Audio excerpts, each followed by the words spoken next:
Sveiki, mani sauc Aigars.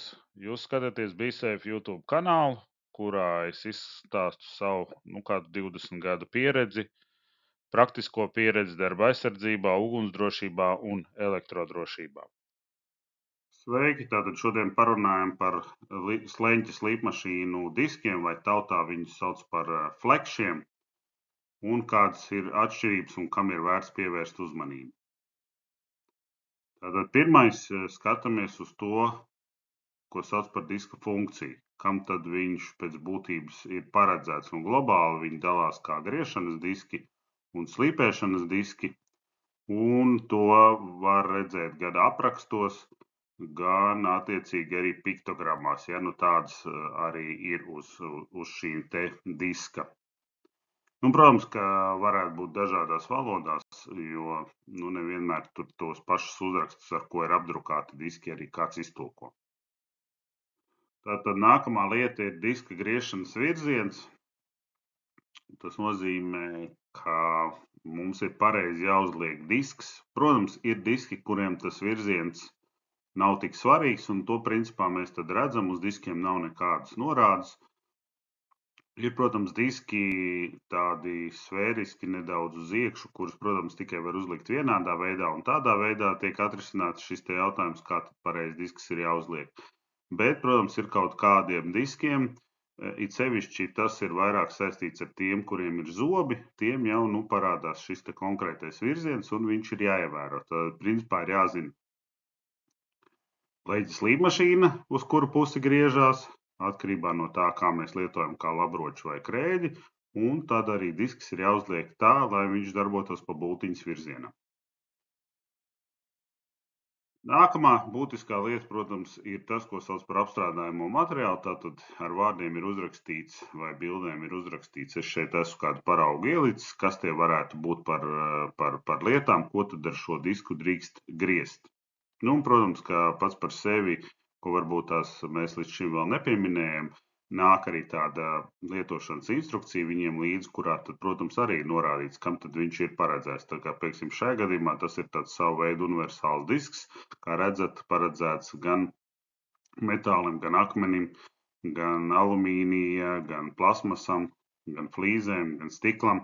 Jā, bet līdz ar to, es vairāk ar domu šeit parādīju, kādi varētu būt šie te materiāli un kam tad šie diski ir paredzēti.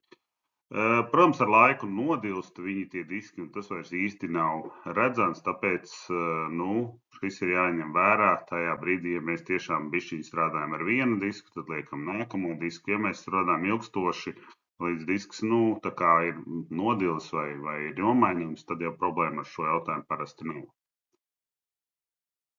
Un tad ir viens tāds sarežģīts jautājums, ko sauc par darba apgriezieniem, un tad šeit ir tā atbilde uz to, kāpēc ir ļoti svarīgi iegādāties leņķa slīpmašīnu ar apgriezieniem. Tātad, mēs varam paskatīties, kad ir diski apmēram no 2,5 līdz 14,000 apgriezieniem.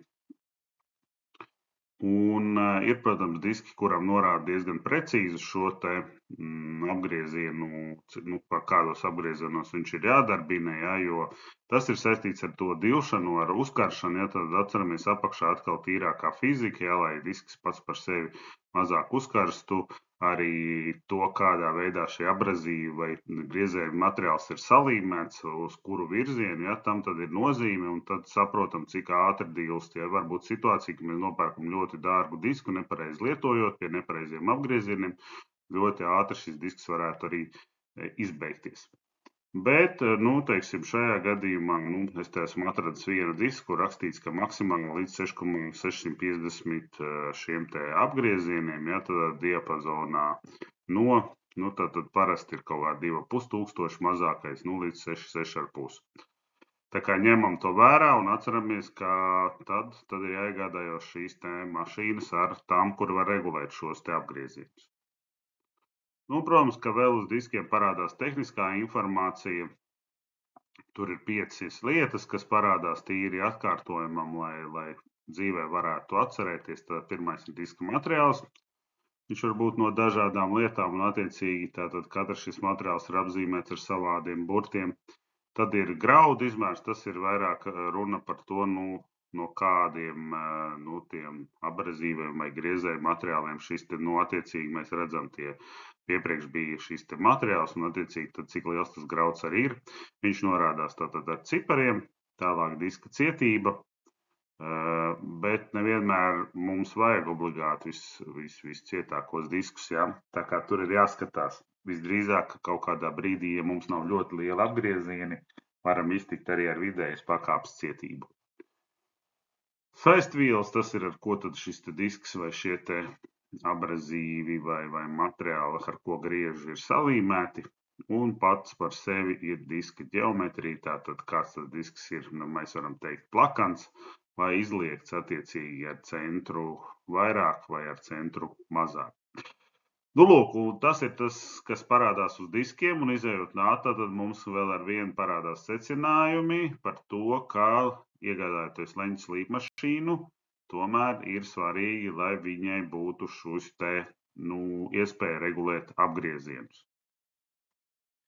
Ja ir nepieciešama palīdzība, šeit ir iespēja ar mani sazināties e-pastā, un lai mums forša dzīve drošā darbā.